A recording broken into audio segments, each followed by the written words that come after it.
همین آب سرخاب خورده است نصرت الله مقصود، از همین هوا نفس کشیده است، سایه این همین بیداد ششته است، همیشه کلان شده است و همین دولت ساخته است و از دهانی گرگ بگیم کنده گرفته است. برای هر یک شما در درونتون همون برنامه‌ای که طبیعت، خداوند، ملت، فرهنگ، تاریخ در وجود نصرت الله مقصود گذاشته بود، شما هم دارید. همون عشق به این وطن، به این سرزمین، همون گرده و دل و غیرت که همین سرزمین و این فرهنگ به نصرت الله مقصود داد، به شما هم داده است. من همین ترجمه حال شیرین شاه تیمور رو میدیدم که شیرین شاه تیمور یگان موسفیدی با تجربه 300 سالها فعالیت کردگی نیست. شما ترجمه حالش ببینید، شیرین شاه 23 ساله بود از رئیس بدخشان شد. 23 ساله، 32 ساله بود رئیس جمهوری تاجیکستان شد و 36 سالگیش در گرفته شد، 37 سالگیش در کشته شد.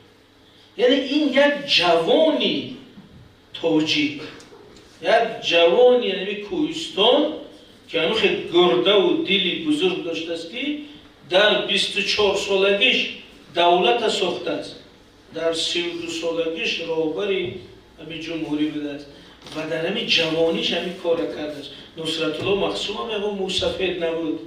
نصرت الله مقصود 43 سالگیش در راهبری دولت شده است. حالا راهبری بخارای شهردار 30 و چند سالگیش. نصرت الله مقصود هم همین حدودی 54 در گرفته شده است، 56 در کشته شده است. یعنی ببینید پیام این گپ چی است که هر یک شما نیز میتوانید.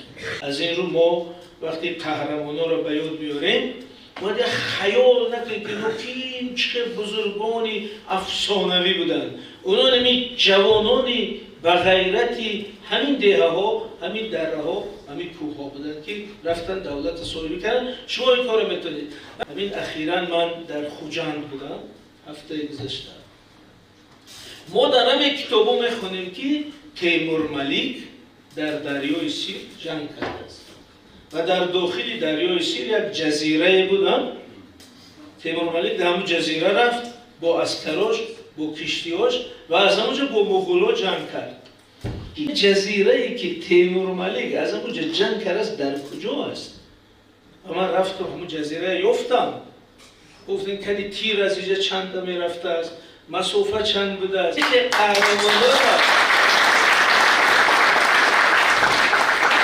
یعنی شما قهرمانا را از خود دور نگیرید.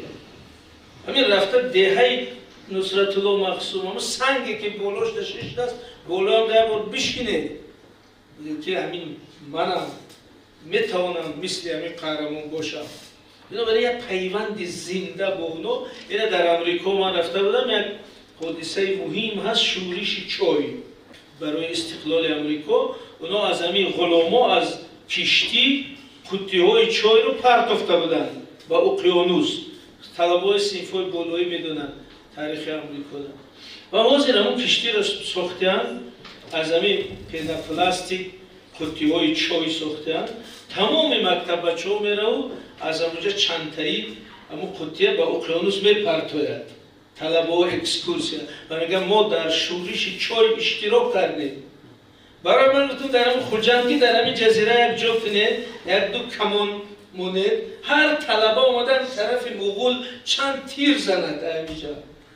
همین در ذهنش همون کارنامایی زنده میشه.